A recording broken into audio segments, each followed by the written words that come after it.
Episode 39 was going to be, my plan was for it to be survival-based questions based on the feedback and input that I had received from all of you, the guys and gals out there who listen to the podcast and support the podcast. I got a ton of questions. I actually had them all printed out. Was ready to go. I was actually packed and about 10 hours from going up to British Columbia to hunt black bear with the one and only John Dudley, John Barklow, not to be confused with John Dudley, two Johns, different last name, and a good friend, Trevor Thompson. And that didn't happen. Sometimes life gets in the way. And all I can say is, at some point in the future, I don't know if that's going to be 6 months from now, and I don't know if it's going to be 6 years from now. I'll dig into the reasons why I ended up not going up there, but I didn't. Life, I would say, threw me a little bit of a variable. I should say it threw my family a little bit of a variable. And instead of going hunting, I needed to take some time for myself. I needed to take some time for my family. There's one thing that I am absolutely certain of in this life. It's that I've made more errors than the cumulative total of errors made by the number of people who listen to this podcast. And I try to be open and honest about them because hopefully some people can learn from them. But that time to be open and honest about kind of what I'm going through and what my family is going through right now, it's not today. But it'll be sometime in the future. And the podcast is going to continue. And I made the post on Instagram about taking some time for myself. I didn't mean to, I don't want to use the term frighten anybody who was listening who thought I wasn't going to continue. I am going to continue. I think it's a very healthy medium for myself. I've said this before. It helps me work my way through my own thoughts and my own beliefs. And I'm definitely going to continue to do so. And on that note, I will get around to doing the survival / gear / best practices with both Barklow and Dudley, and probably Trevor as well too, because we have more hunts that we're going to do this year. And there's more important things in life than hunting sometimes. So that's what I've been doing for the last, I don't know how long it's been. And that's it. That's all I'm going to say about that. So let's get back into the podcast world. Today may not be the longest one. Kind of working my way back in here, putting my toes back in the pool. But I have some questions from the internet. So let's dig into them. Episode 39. Here we go. Okay, I got the red smoke. Gun run, north and south, west of the smoke, west of the smoke. Okay, copy, west of the smoke. I'm looking at danger close now. Come on with it, baby, give it to me, I need it. You're cleared hot. Copy, cleared hot.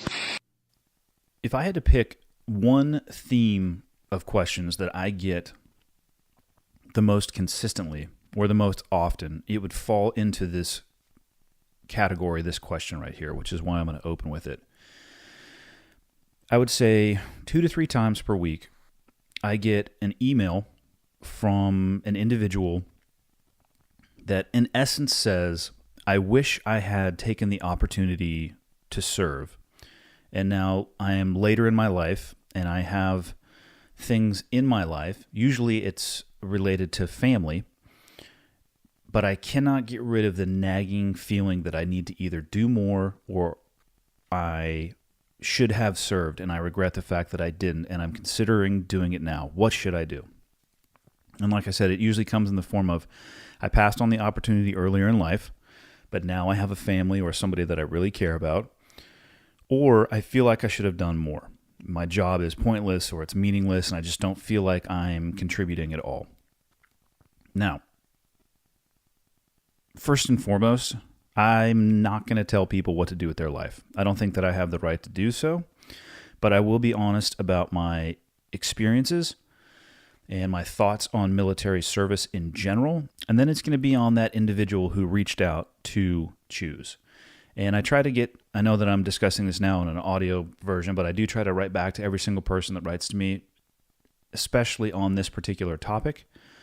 But if I've ever written back to you, at the end of the day, at the very bottom, it's going to probably end with, the choice is yours to make. Just go into that choice with your eyes wide open. So for service in general, I personally think that mandatory service would be a great idea for this country. I think it would be a step in the right direction to correct some of what I would consider to be the deficiencies that at least I see in our society. That doesn't mean specifically military service, though. There are a ton of ways to serve absent wearing a military uniform. I don't care if that mandatory service, and I think 2 years is probably a good starting point, but it could be the Red Cross. You could work for Habitat for Humanity, the Peace Corps, and there's probably 50 other options. The point being, I think service outside of just yourself, the requirement to, at least for a short period of time, take your focus off of yourself and serve other people is a great thing. At the very least, I think it'll change your perspective. I think it would enhance it, and it would definitely give you some unique experiences that come from service outside of our borders. I would love it if not only the mandatory service was required, but at some point during that time, you had to leave the United States and go somewhere that is the polar opposite, both in belief, economic status, whatever it may be, wherever you come from, whatever we have as a country, to go to the other side of the coin, at least for a little bit, for a small period of time. Immerse yourself in a culture that doesn't have the things that we have on a daily basis. You can't achieve those experiences by looking at something that's electronic. You can't achieve that through Instagram. You can't achieve that by looking at your computer. And if you go there and you get your hands dirty in that environment, that perspective will stay with you for the rest of your life. My point being, I think service is great. Now, for those of you that have reached out with the question about wanting to enlist specifically in the military, because that's the question that I'm getting. I'm not getting questions about volunteering for the Peace Corps. I am getting questions from people who just have this nagging urge or regret about either not serving or wanting to serve. And on that particular topic, here's what I'll say. First and foremost, take your time. This is not a decision. The decision to enlist in the military is not one that I would recommend knee-jerking yourself into. If you have a bad run at work or a bad run in your personal life, it is not the time to go to a military recruiter and sign on the dotted line. You need to detach yourself from whatever it is that you're going through and make that decision in an objective environment, not a mentally or emotionally compromised environment. While you're taking that time to think about this decision, I would also take that time to reflect on yourself and answer the question for yourself, what is it that I think that I'm missing? And what do you think that service in the military would provide? What hole is that going to fill for you?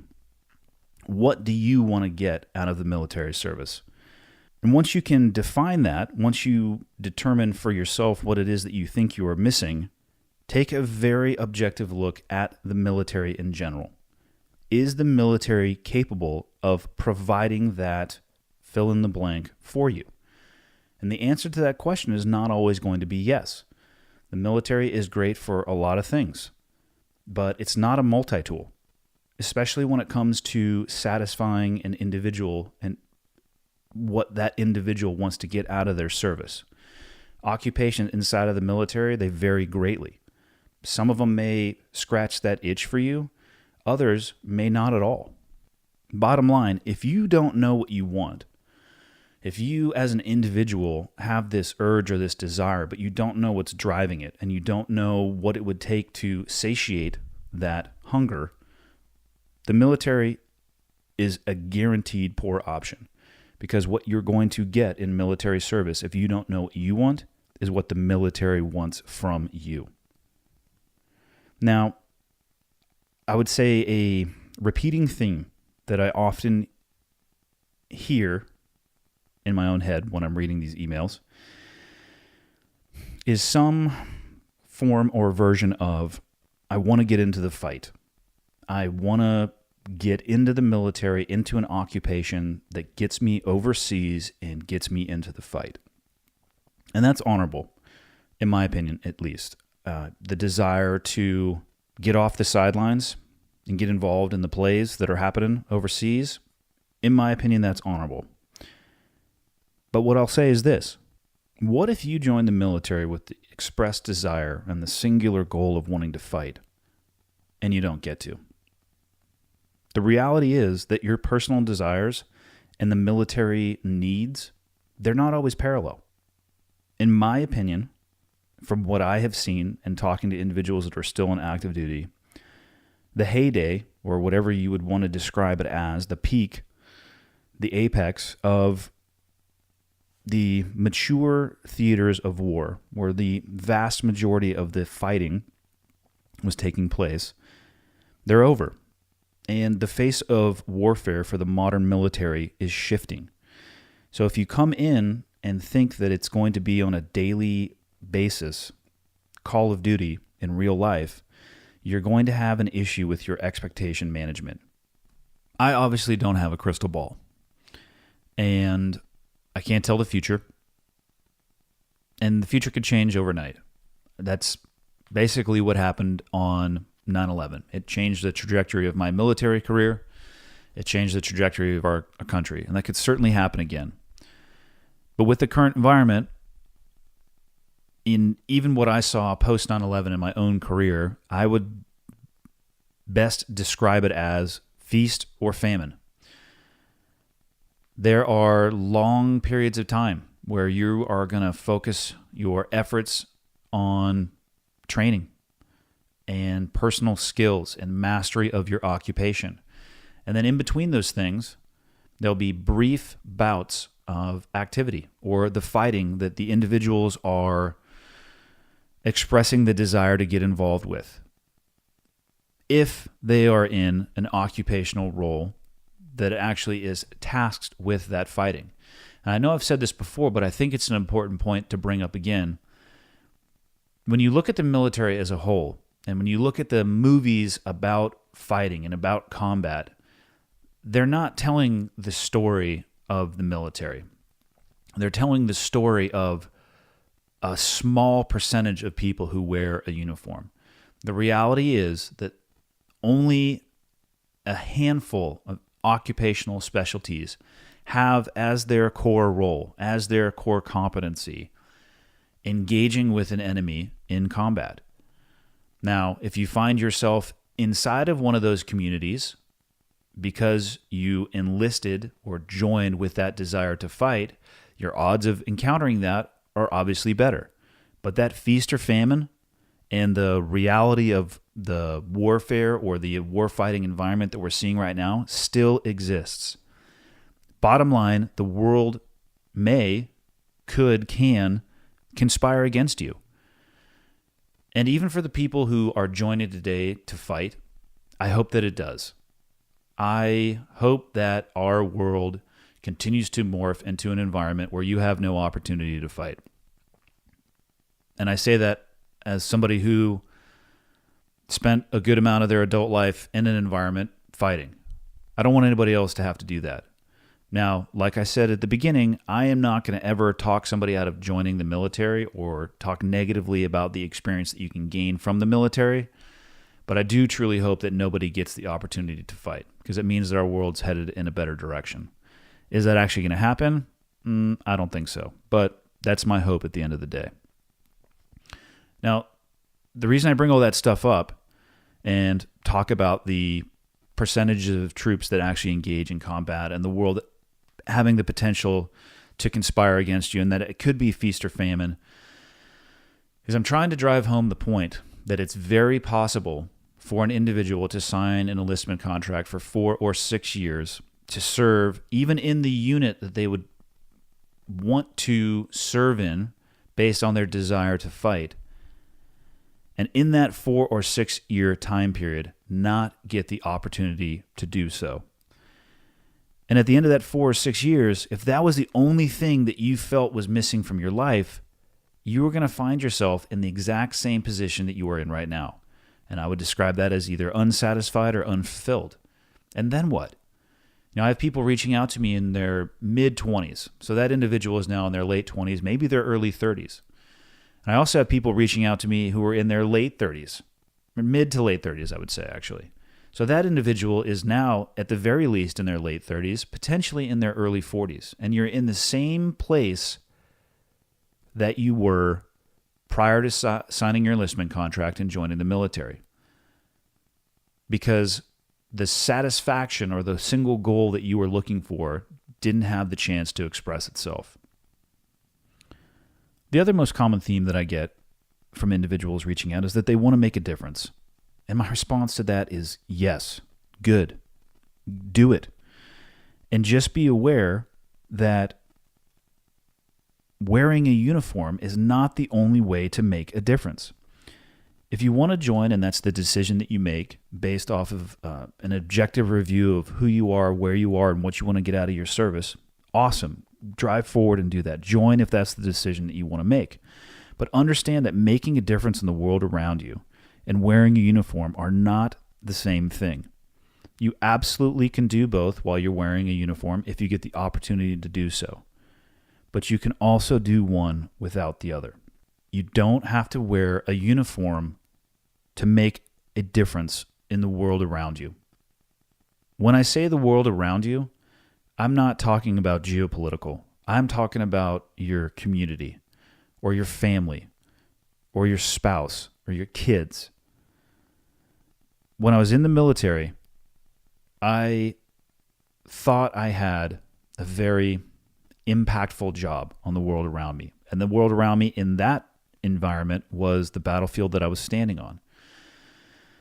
And on that battlefield, the maximum effective range of my influence was directly related to the maximum effective range of the bullets that I could shoot. If I could shoot 2,000 yards, that was the limit of my influence. And at the time, I thought it was incredibly impactful and influential, and it was. But now I look at my life and look at the things that I'm doing now, and I've come to the realization that leadership,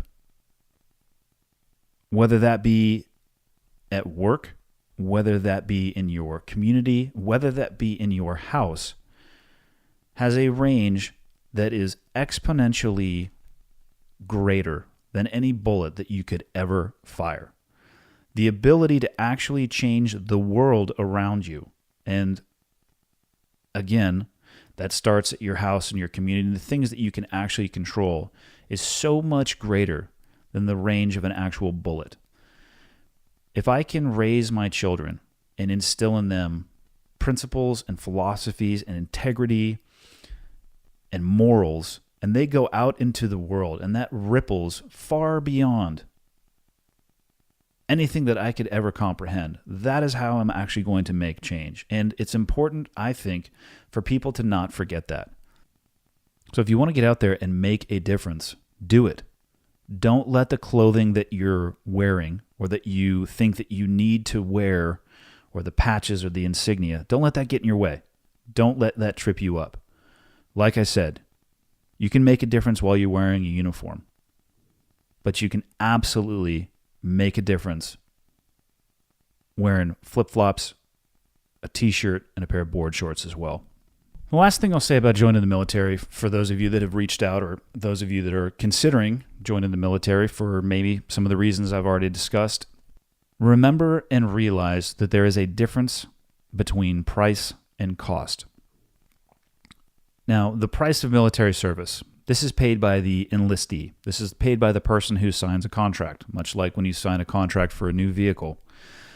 It lists what the vehicle is going to cost. It lists what your payments are going to be, the time period that you're going to make those payments in, what the vehicle provider is going to give to you. It's a straightforward contract. Now, when you join the military, it's actually really straightforward as well.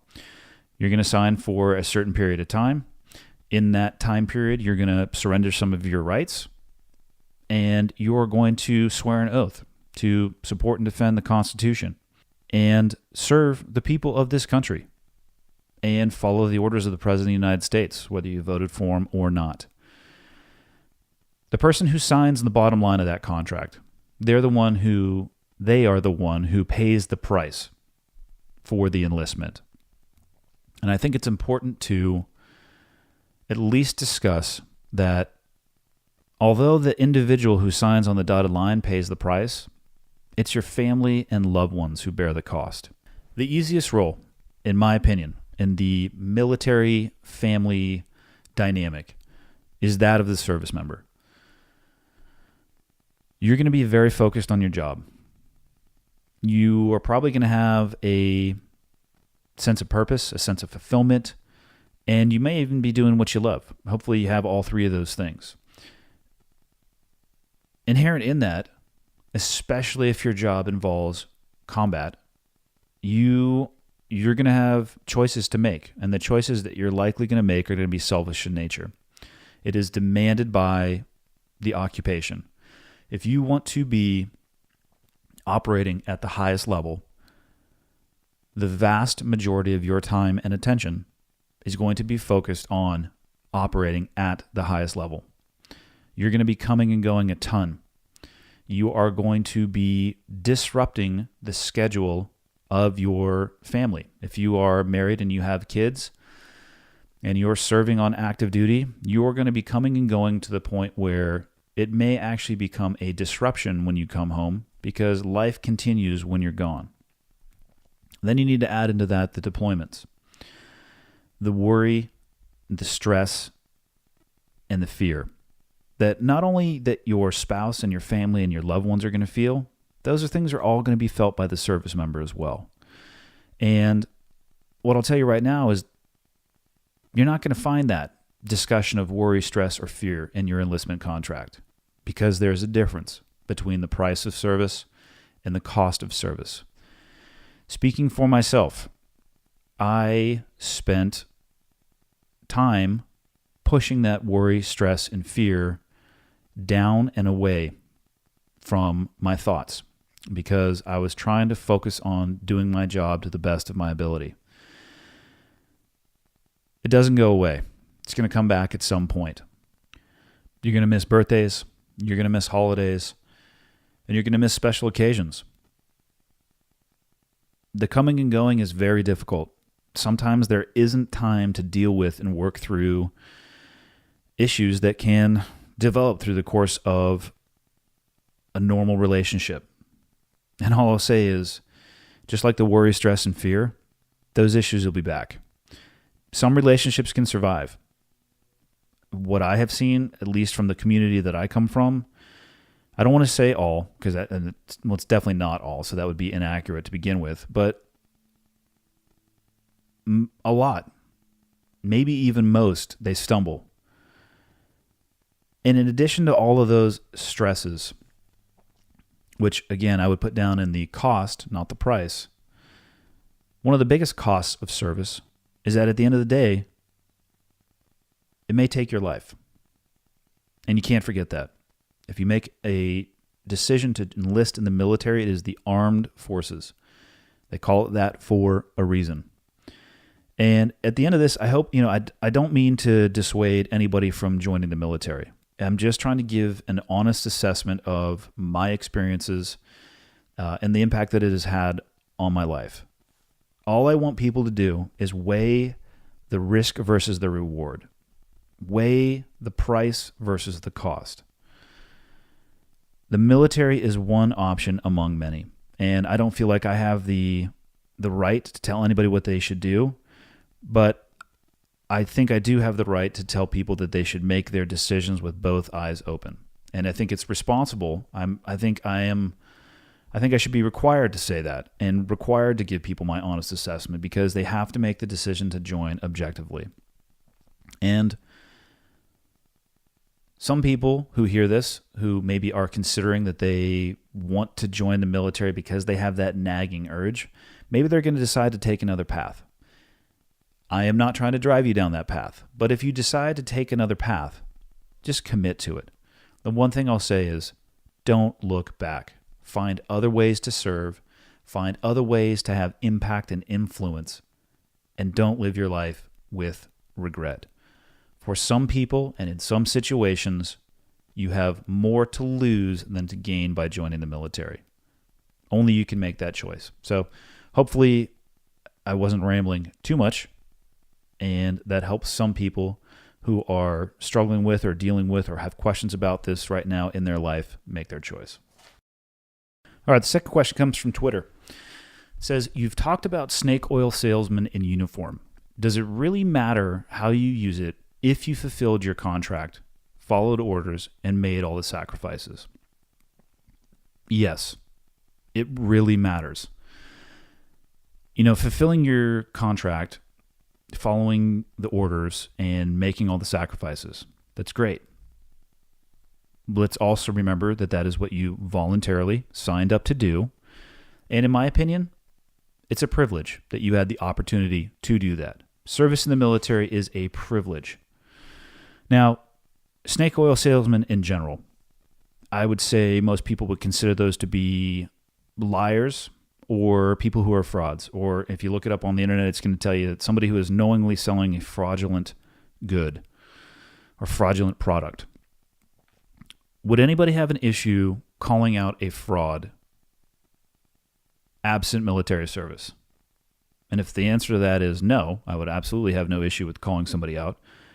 Why does having worn a uniform change that at all?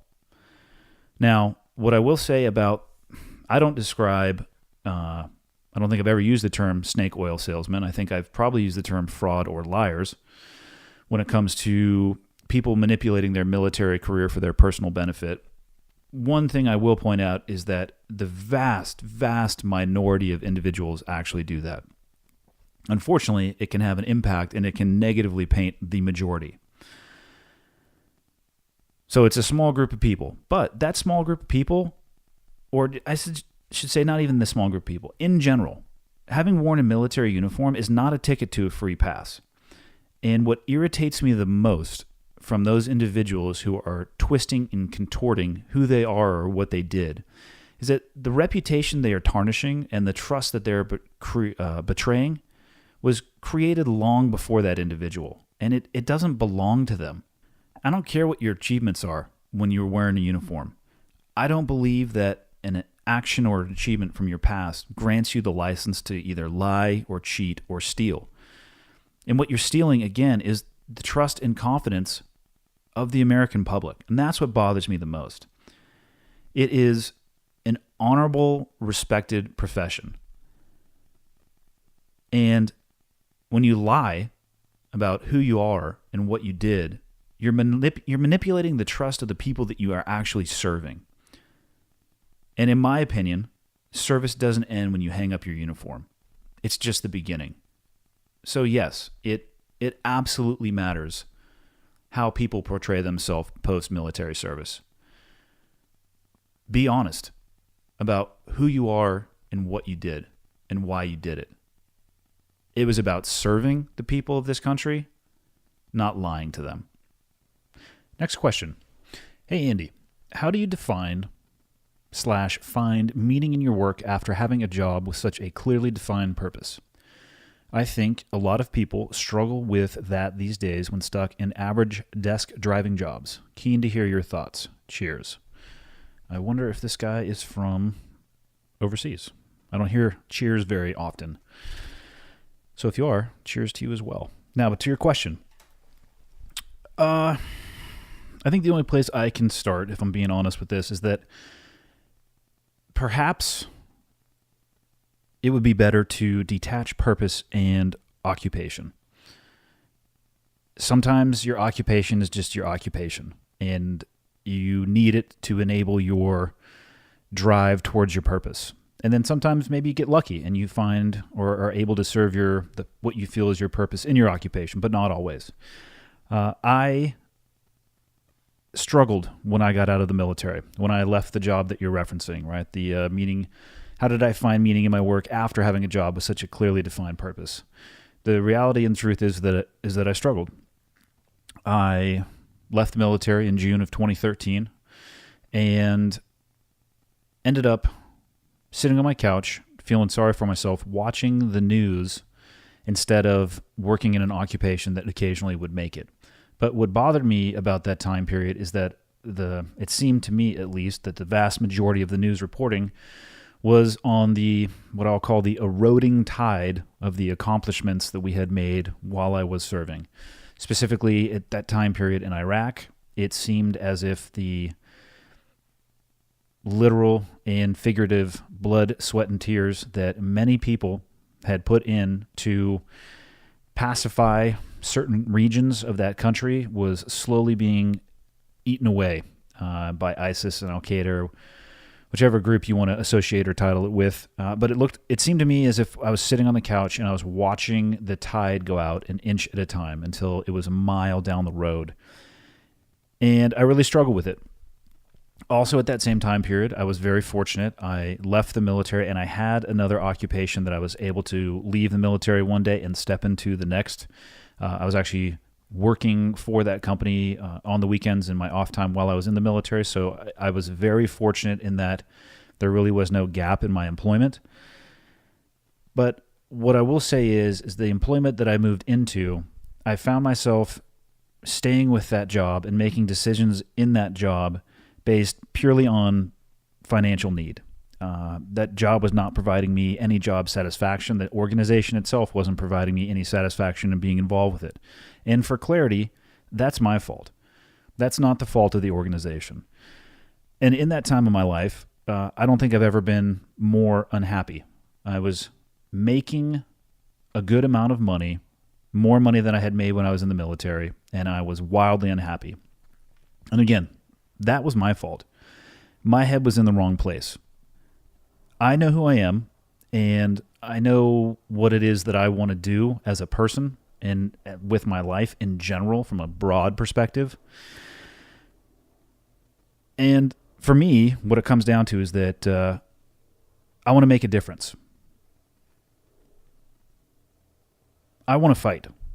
That's what I wanted to do my entire adult life. Not for fighting's sake, but fighting to make a difference. Fighting so other people wouldn't have to. But I found myself at a time in my life where I couldn't do that anymore. So I had to find something else. And it took me a while to find something else. It actually took me the suggestions, listening to the suggestions from other people and having conversations with other people. And what really turned the tide for me is when I realized that I can still stay in the fight, the greater overarching fight. And the best way that I could do that initially, which helped get my ass off the couch, was by supporting the people who were still in the fight. And I did that by fundraising and setting a goal of trying to raise money for the Navy SEAL Foundation. It was involved with flying my wingsuit because that's what I knew how to do. I attempted to break a couple of records. I was successful in breaking 2 out of the 4 that I was aiming for. And the whole goal of that was to raise money to support the warfighters via an organization that is designed and by charter exists to support the families. And in my personal opinion, absent being shoulder to shoulder with those individuals, supporting the families that are left behind, both in catastrophic event and in deployment cycles, is the next best step. And it really helped me find my purpose again. I don't know if I had ever really lost it. I'll just say that I got distracted along the way, and I needed that activity to kind of recalibrate my head. And in doing that activity, I also came to the realization that I was surrounded by amazing people in the community that I came from. The only unique thing about me are those people and that community that I grew up in and became a grown man in. I'd give my personal career a C at best. I would say I'm average across the board, both in capability and athletic ability. But the people that I was surrounded by were exponentially better than me. And that's what was unique. Even more so were the lessons that those people and the lessons that that community imparted on me. I realized that another way that I can stay involved into the fight is to pass those lessons as far and wide as humanly possible, which led me to what I spend about half of my year doing now, public speaking. I always enjoyed it when I was working for the other organization that I worked for when I was in the military and when I got out. It involved some level of public speaking when I first began, and I always enjoyed it, and I couldn't figure out exactly why. And I realized that I'd like to teach. Teaching, passing on those lessons learned, that's making a difference. That's staying involved in the fight. That's trying to make a generational shift. And I'm very fortunate that I have been able to at least partially build my life around that. Now, I know that there are a lot of people out there who do not feel that way about their current job, whatever it may be. Like I kind of answered in the first question, I get emails often about people who just don't feel comfortable with their station in life and they feel like they can do more. If that's you and you're looking for your purpose, or you're feeling like your day job isn't satisfying, whatever it may be, I would say the first step that you need to do is determine what it is that you're passionate about. What is it that fulfills you? What is it that you feel is your purpose, or that you want to work towards in a purposeful manner? For me, like I said, I want to make a difference. That's like, at the end of the day, that's the best I can describe myself with the vocabulary that I have that drives the vast majority of the actions that I take. Anytime that I ever need to be reminded of my purpose, all I need to do is look in the eyes of my children. And I get lost in the sea of responsibility and the burden of leadership when it comes to raising my children and doing everything I can to mold them and the world around them so it is a better place than the world that I was born into. Not that the world that I was born into was a terrible place, but I want to make it better for my kids. My purpose, really, the desire to make a difference, is in this phase of my life driven by what I see when I look into the eyes of my children. So start there. Figure out what it is that you're passionate about. Find your motivation. Find what drives your purpose. And then pay your bills. For people who reach out to me and they say that they're not satisfied with their job, I would love to say, quit your job and dive headlong into your passion. I think that's a great ideology. That's more idealistic than it is practical. I don't think you're going to be very happy if you're broke. And if you are supporting a family, obviously support of that family should take priority. So pay your bills first, and I think it's okay if the current job you have is just a means to an end. I don't think you should do that for your entire life, but you're going to find yourself, as I have found myself, in positions in your life where that's what it's going to be, and that's okay.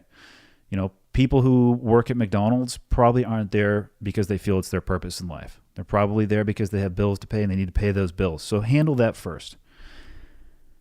And then once you handle those financial responsibilities, devote your time and effort that you have to that fulfillment, to that purpose, to that passion. For me, it's the family, it's my kids, it's mentorship, and whatever that may be for you. Use your job to provide you space so you can focus on and nurture and develop what it is that you want to do, or what it is that you get that fulfillment from. Turn it into your occupation if you can. I think that would be great. If you can't, use your occupation to fund and enable whatever it is that you're passionate about. And then the last thing I'll say is get outside. I just feel like the human soul is missing something when you don't push yourself. So maybe get outside might be bad. If you can get outside, but go find something that is physically challenging. Challenge yourself. Maybe it's small, but make sure that it happens as often as possible. I would say every single day. For me, when I do that, it allows me I feel more grounded, which when I feel grounded, I feel more connected to what it is I feel like my purpose in life is. So challenge yourself. It works. Or I should say it works for me at least, but I think it'll work for you as well. Next question. Toronto had a terror/non-terror attack, depending on who you listen to. 10 dead and 15 injured. How about situational awareness and how not to become a victim? This one comes from Twitter as well, and there were at least 3 or 4 questions that alluded to talking about situational awareness. So I'm going to combine all of those questions and try to answer them, and then also explain how I try to discuss this concept or reinforce this concept with my kids at an age-appropriate level.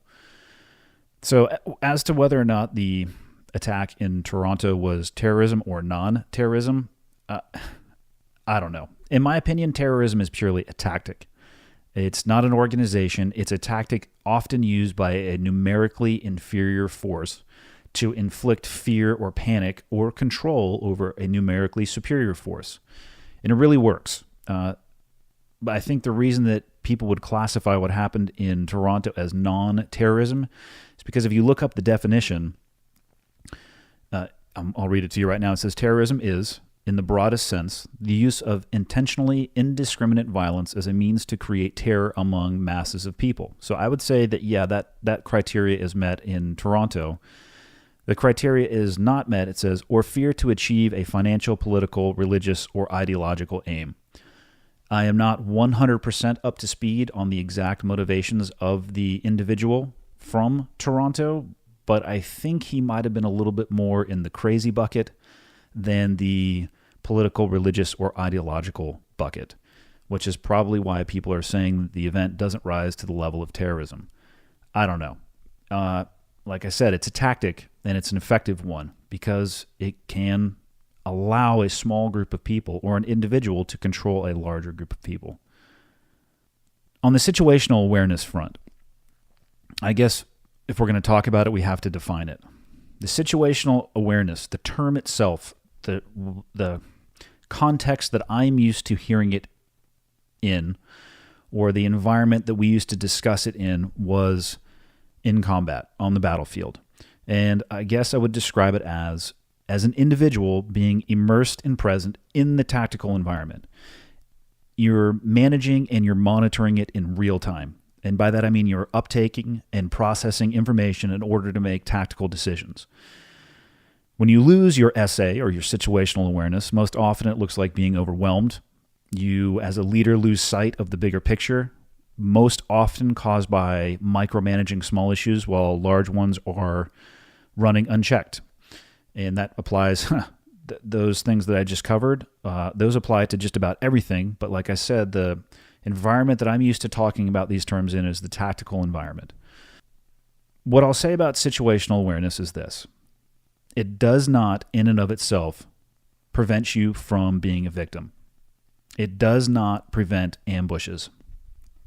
It can help you avoid them because you might potentially make decisions to avoid tactically disadvantageous positions, but it does not guarantee that you will never be ambushed and that you will never be a victim. And I think that's very important to remember. There's a lot of talk about situational awareness. It's not a cure-all. What I will say is I think it increases your survivability because if you're situationally aware, you have previously considered options based on the environment that you're in. And I'll give you an example. I will lay out a scenario for you. This is the same individual, and I just want you to think about this, the two differences or the two scenarios and the difference between them in the ability to make a decision and the ability to forecast or to see an event building before you are involved in that event in a shotgun nature, meaning surprised or ambushed. So you take an individual, and let's say they're going into Starbucks, right? Because Starbucks has got free Wi-Fi. So they bring their laptop in, and they go and they find a corner to sit in because it's quiet, and they want to have an area to themselves to work. They're not actually going to work, right? They're actually going to be playing Fortnite and wasting their day away, but that's irrelevant. So they go sit in the corner, and they put their back to the door, so they're facing the corner. They put their earbuds in, flip the laptop open, and dive into whatever it is that they're doing. So that's the first scenario. The second scenario is the same person who still wants to sit in the corner for privacy or whatever it may be. So they do that. But instead of having your back to the door, you put your back to the wall. Actually, you'd have your back to the corner. And you're aware of your environment. You just look up and you just take a quick look around for the layout. Okay, there's the door that I came in, there's the bathrooms, and you go back to your world. You leave your earbuds out, but you're facing the environment. In my opinion, there is a huge difference between those two individual scenarios.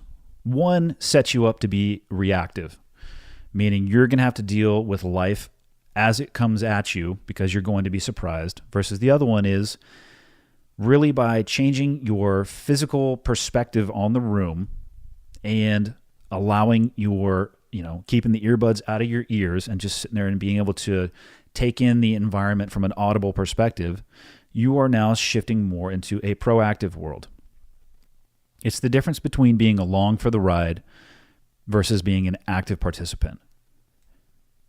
If you want to be situationally aware, a portion of that is checking in with your environment. So that's from just like a physical perspective of simple things that you can do, or something simple that you can do to physically put the environment a little bit more into your favor, or at the very least not be at a disadvantage.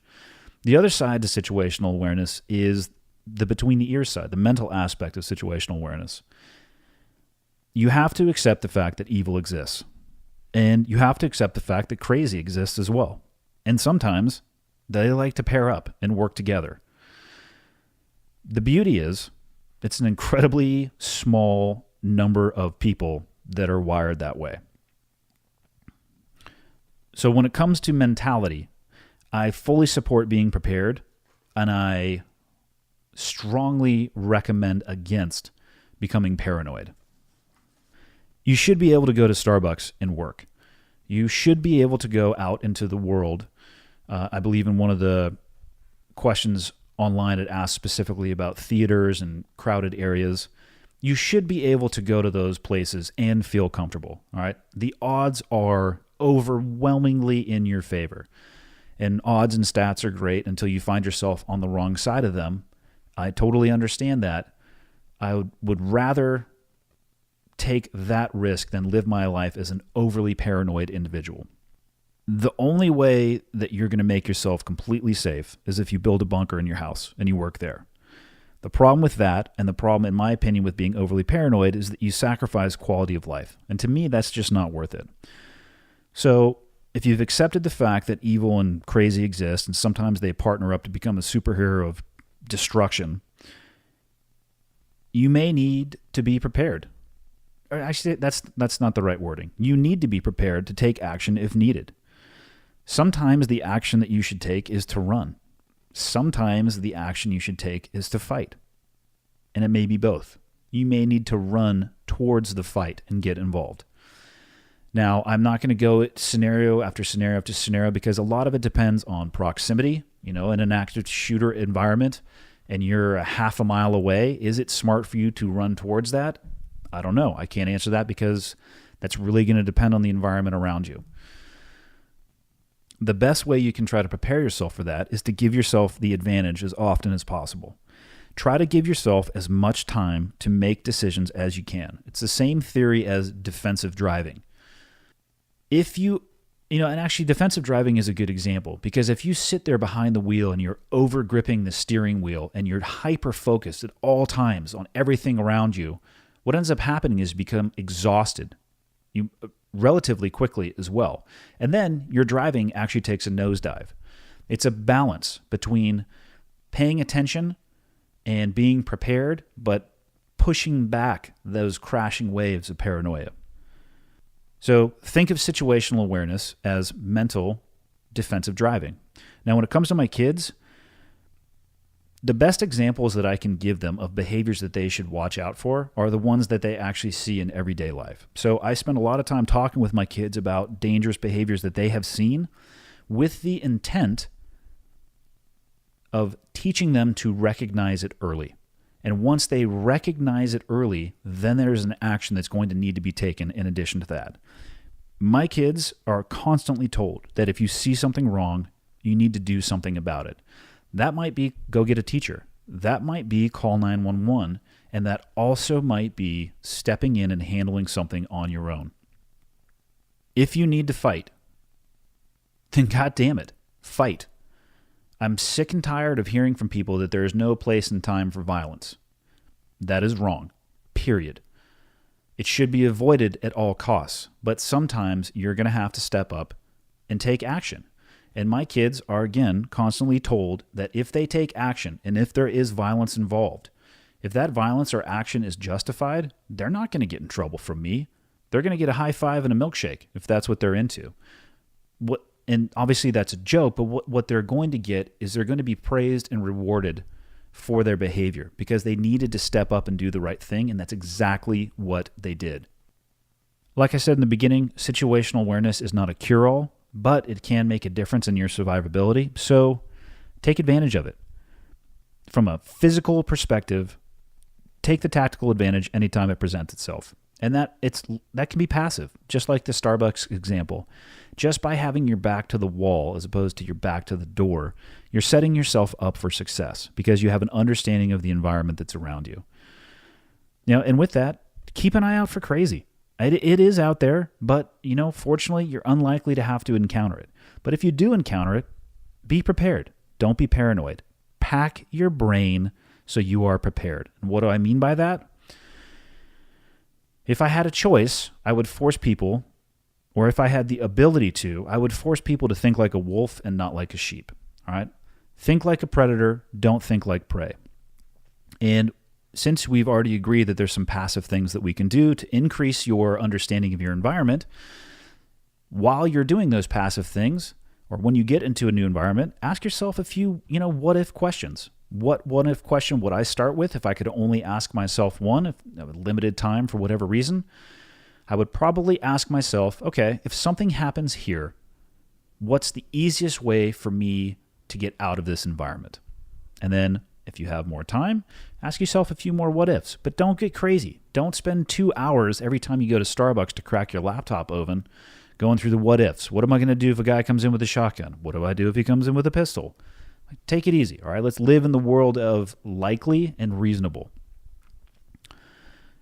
Along the lines of packing your brain, I already covered this, but I think it's important, and I think a lot of people resist this concept. Accept the fact that evil and crazy are part of this world. And the last thing I'll say about packing your brain is this. Embrace the concept that you, the person listening to this, may need to be your own first responder. And I'll close with, have fun and enjoy your life. You can absolutely do that while you're paying attention and maybe making a few small changes that will just increase your reaction time. And maybe you won't even need to react because maybe you will recognize something before it happens and you'll have the ability to either leave the environment or short circuit it before it escalates. And that's my thoughts on situational awareness. And it can be taught to your kids as well. Last question for today. And sorry, I know that this podcast is probably going to be shorter than they normally are, but you know what? That's the way it's going to be for today. All right, I'm working my way back into this. Question is, of course, we're going to end on my favorite topic. You know it's going to be something about hunting. The question comes from Wes Allen. If you were going to design a course for new-ish hunters to help them be more successful, what would the curriculum look like? Love this question. So there's obviously bow hunting, and then there's gun hunting. I'm sure there's other types of hunting, but I'm going to focus on those two. First and foremost, if somebody wanted to get into hunting or a newish hunter, I would make sure that they had all of the gear specific to the weaponry that they're going to need. When it comes to having a gun, you're going to need to find a suitable range, and you're going to need to find a range that allows you to shoot at a suitable distance, something that you might encounter in an actual hunting environment. It's actually, in my opinion at least, a little bit easier with a bow because you just need a little bit more space. I literally shoot in my backyard. I can go all the way out to 35 yards. And as far as focusing on the fundamentals and the mechanics, I can do it every single day as many times as I want to, weather permitting. And even when it gets really bad weather, I've gone into the garage and had a target ridiculously close and just simply focused on my shot mechanics. So either way, if it was somebody who was new or is just starting off or had just started off, I'd make sure that they had the gear they needed and they'd have a facility where they could actually practice. And then for both gun or for bow, if I was going to design a course, the focus would 100% be on the fundamentals of shooting. Because it's pointless to go into the field without a solid grasp of the fundamentals and the mechanics that go with it. So that starts with, in my opinion, the shooting platform. And by that, I mean your body, right? Your combat chassis, the thing that's carrying you around out there on the battlefield, even though it's not a battlefield, people. You're just going hunting. There's nothing shooting back. Hopefully. I haven't seen a whitetail yet that has a gun mounted on its head or its body. If you see that, immediately take a picture of it and send me the location. I'm coming in hot, okay? But what do I mean by the body? I mean, physical conditioning would be a huge aspect or a huge portion of what I would focus on when it comes to preparation for hunting. Inside of that, specifically what I mean is there would be a lot of odd object and heavy object lifting, carrying, moving. And the reason I say that is I've yet to find a barbell or a dumbbell anywhere outside of a gym, ever. Think about nature. It's so uncommon to find something that is incredibly linear and also equally loaded on both sides. And if you're constantly training with things that are linear and equally loaded on both sides, you can develop a great capacity, but there will be a decrease in your ability when you get your hands on an odd object if you've never touched them before. So there would be some work around that. There would be some work with a heavy laden rucksack on your back, because if you're going to be hunting, specifically in the western states where there is, well, I guess there's tree stand hunting here if you want to, but you got varying terrain. You need to be able to operate in that terrain, and you need to be able to operate in that terrain carrying the weight you'd likely be carrying when you're hunting. And then there'd be a cardio component. And the way I train, those things don't necessarily have to happen separately. I believe in high heart rate training and picking up heavy things. I can't think of any situation in my life of true importance or something that mattered that occurred with an incredibly low heart rate. It was actually probably closer to maximal. So there's the focus on the body, and then we're going to go right back into the fundamentals of shooting. The shooting mechanics, the various body positions, how to align your sights, everything that Dudley has taught me, from stance to stacking your joints in your bones to, again, this is with a bow, how you draw, where you anchor, how you acquire your sight. Weapon shooting is not that much different. You need to have a shooting platform. You need to have a stance. You need to have a routine that you go through. You need to find your cheek well. You need to acquire your sight the same way every single time. So I would focus on those things, and then it's all diving into the shot execution. Long-range marksmanship, and you can define long range in whatever terms you want. I don't care. If you want to be really successful, you're going to embrace the theory of a surprise release. That, in my opinion, is the same way to really refine your archery as well, especially at distance. I think there's some confusion about the term surprise release. Surprise release doesn't mean that it jolts you. It means that you're not anticipating. It's the slow, consistent application of pressure. So I use a back tension release for archery. And once I get my sight settled, I slowly, I think in my head, just pull, pull, pull, pull, pull. I know that the bow is going to fire. I don't know the exact instant that it's going to fire, but I'm not surprised when it does. Same principle with rifles. Your finger's on the trigger and you're slowly applying pressure. Press, press, press, boom, and it goes off. You know what's going to happen. You're not jolting like, oh wow, that surprised me. That's not what it is, okay? So don't be confused when you hear that term. And then the last thing I would cover in the fundamentals of shooting would be the various angles and the impact that it has on angles. Shooting downhill, the decreased effect of gravity. When you start looking at long-range rifle shooting, you probably should look at humidity. You need to look at temperature, but that's a little bit farther down. And that really, those issues don't really rear their head until you start, I would say, creeping out near, well, unless it's an extreme angle, I'd say 600 yards and out. So it's the physical component of training your body. It's the physical component of working through the mechanics. And that's a good foundation, but then you need to get outside, right? There would be, in a course, if I were to create it, there would be a phase, we'll just call it that, of stalking, concealment, and camo. And that would basically be time out in the woods. And I haven't put too much thought into what it would look like because I don't think I'm ever going to do this, but essentially, kind of like when I went through sniper school, you would practice stalking. And that's a really good, actually, it's a really essential skill to have if you're going to be working from the ground and trying to make moves on animals that can hear better than you in the wild, that can see better than you in the wild, and can damn sure smell better than you, and they want to stay alive. So if you want to be successful and get into bow range or even rifle range sometimes, you're going to need to know how to move in the field. So what's the best way to practice that? Yes, you guessed it, you're going to move in the field. With an asterisk, with all your gear. Moving in the field with just a slick pair of camis on is great. That's not what you're going to be doing for real. So put everything on. The boots you're going to wear, the ruck you're going to wear, take your weapon, whatever it may be. If it's your bow, hold it in your hand or put it on your backpack. If it's your rifle, sling it or put it on your backpack, whatever it is you want to do. Take your binos, take your spotting scope, take everything you would go into the field with. Oh, and by the way, the backpack needs to be loaded with the weight it would likely be in the field as well to replicate the hunting environment. And then you go and you practice.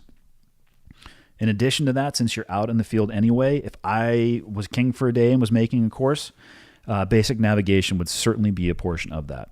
I would start with map and compass. And yes, I know we live in a technological world where you're going to have a GPS signal at all times, and that's great. But I hate my life relying on batteries. And of all the navigation I've done, even throughout my military career, the vast majority of it was terrain navigation, which started with an understanding of map and compass and how to read a topographical map. Once you can read a topographical map and you can orient yourself and figure out what looks like what, it's so easy to get to go where you want to go. And you don't have to look at the map that often. You look at the map, you literally put a dot where you want to go, you figure out your course, and you fire away. So I'd start map and compass, then I would go terrain navigation, and then, of course, since we do live in a technological world, GPS would be a facet of that as well. But if your GPS failed, no big deal, because you know how to terrain navigate and you know how to use a map and compass. With that, probably a good idea when reading, knowing how to read a map, because you need to understand property boundaries, private, public. You have to know that stuff. I'm pretty sure, I haven't had any encounters with a fish and game warden, but I'm pretty sure I didn't know is not going to be an answer that they're going to accept. They're going to look at that as exactly what it is. That's an excuse. And then in my course, if you were to come to the Andy Stumpf hunting course, what you would find is then once you have the foundation, the mechanics, we've done some practice in the field stalking and some practice with navigation, you are going to start combining all of that. And it's going to terminate in some really high heart rate shooting scenarios, because there is a huge difference between drawing back or lining up your sights on a target that has either foam or paper and a target that has 4 legs and a heartbeat. You're going to experience a physiological response when you aim at an animal for the first time.